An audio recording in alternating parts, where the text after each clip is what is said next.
বিশ্বনবী দেখলেন আমার তো প্রতি সপ্তাহে সপ্তাহে যুদ্ধে আহত সাহাবীদের সেবা দিবে কে? বিশ্বনবী কি খেয়াল করলেন দেখেন, সাআদ ছিল মদিনার বড় ডাক্তার।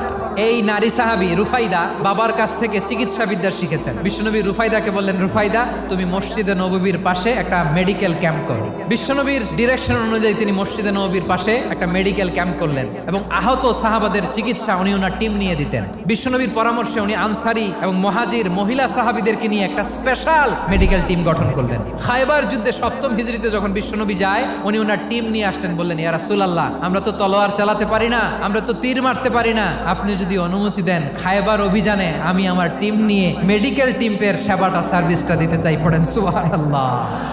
বিশ্বনবী অনুমতি দিলেন, যোদ্ধা সাহাবীদের সাথে মেডিকেল টিম নিয়ে অগ্রসর হলেন। খায়বারের প্রতিটা আহত সাহাবী যারা ইনজুরি শিকার হয়েছেন সবাই রুফাইদা আল আসলামিয়ার এই মেডিকেল ক্যাম্প থেকে চিকিৎসা সহায়তা পেয়েছেন। সুবহানাল্লাহ পড়েন।